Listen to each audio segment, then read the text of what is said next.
Assalamualaikum warahmatullahi wabarakatuh. Teman-teman semua, kembali lagi di video kali ini. Sesuai janji, saya membuat video mengenai materi perubahan wujud zat ya. Jadi yang seperti kita ketahui zat itu wujudnya umumnya ada 3. Sebenarnya lebih dari 3 karena ada plasma ya, tapi kita ambil 3 aja dulu. Padat, cair, dan gas ya. Dan mereka semua bisa berubah dari padat ke cair ke gas, cair ke gas ke cair ya. Dengan kunci. Apa kuncinya? Yaitu panas ya teman-teman semua ya. Panas. Jika ada yang mendapatkan garis merah ini, artinya dia menerima panas. Kalau yang biru akan mendapatkan atau akan melepas panas ya. Jadi si garis merah adalah simbol yang menerima panas, garis biru simbol yang melepas panas. Mari kita mulai di padat. Ya, padat bisa berubah menjadi cair dengan garis merah ini, artinya mendapat panas. Jika padat mendapat panas, maka si padat ini akan mencair atau dalam istilah kimia fusi. Contohnya apa? Contohnya ini lilin yang mencair. Lilin yang tadinya padat, kalau dikasih api di atasnya, maka bagian lilinnya akan mencair ke bawah.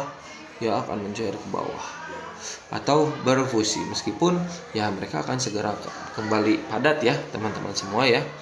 Sebaliknya, saat zat cair menjadi zat padat ya, dia tandanya garis biru atau melepas panas. Jadi si zat cairnya harus melepas panas. Contohnya apa? Ini mentega. Mentega yang kalian masukkan ke wajan atau katel, dia akan mencair. Setelah mencair, kita pakai masak, ada sisa menteganya, mentega cair, lalu kompornya kita matikan. Artinya dia tidak menerima panas lagi. Dia akan kehilangan panas ya. Dia akan kehilangan panas. Saat kehilangan panas, bentuknya tidak akan cair lagi. Bentuknya akan berubah menjadi padat gitu ya teman-teman ya. Membeku namanya istilah kimianya itu solidifikasi ya, atau istilah sehari-harinya itu membeku. Bagaimana zat cair dengan gas teman-teman semua? Zat cair tentu bisa menjadi gas ya, biasanya berubah menjadi bentuk uap. Contohnya tidak hanya uap air, contohnya minyak goreng. Saat minyak goreng itu mendidih karena panas, minyak goreng ini akan menguap ya teman-teman ya. Bisa dilihat kalau kalian sedang masak, bisa sampai keluar kayak asap dari atas minyak gorengnya. Itu yang disebut dengan proses menguap atau evaporasi.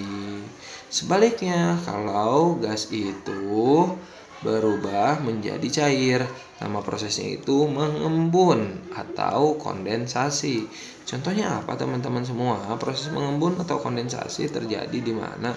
Terjadi di sini teman-teman ya. Terjadi kalau kalian contohnya beli minuman dingin, kalian simpan di luar ya.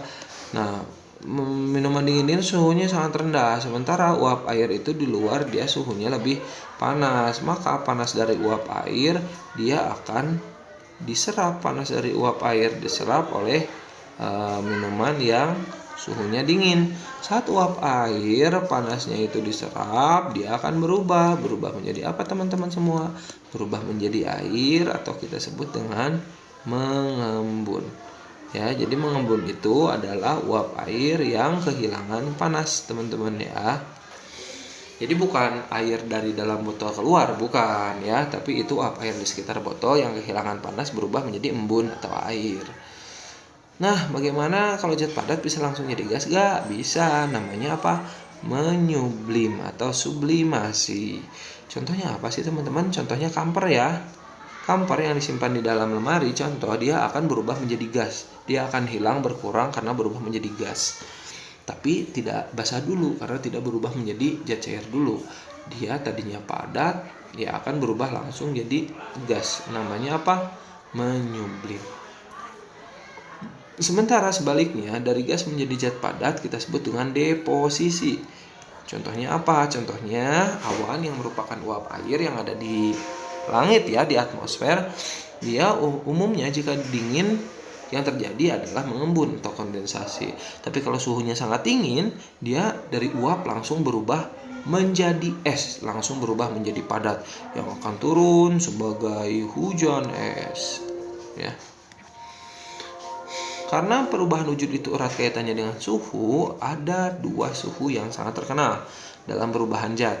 Pertama adalah titik beku dan yang kedua adalah titik didih. Keduanya mirip seperti pintu ya, pintu untuk berubah wujud. Contohnya, saat kalian punya es yang bentuknya tentu padat, kalian panaskan esnya. Es hanya akan mentok suhunya sampai berapa? Sampai 0 derajat Celcius. Saat suhunya 0 derajat Celcius, dia mentok, dia akan berubah.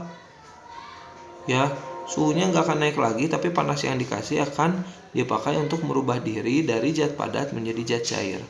Setelah semua esnya berubah menjadi zat cair, maka suhu es baru akan naik. Setelah semua es berubah menjadi zat cair atau berubah menjadi air, maka baru suhunya itu dalam bentuk air akan naik. Dan air suhunya akan mentok pada suhu 100 derajat Celcius yang kita sebut dengan titik didih. Pada titik ini air suhunya tidak akan naik, udah mentok aja di 100. Dia akan pakai panasnya untuk mengubah wujud tadinya cairan menjadi gas ya. Setelah semua air berubah menjadi gas atau uap, baru uapnya ini suhunya naik kembali. Gitu ya teman-teman ya.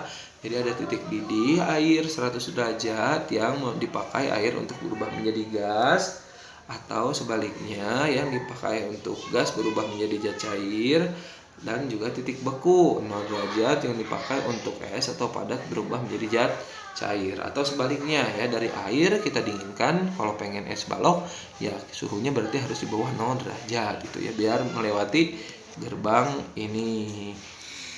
Bagaimana dengan titik didih dan titik beku atau leleh dari benda yang lain? Ada ya.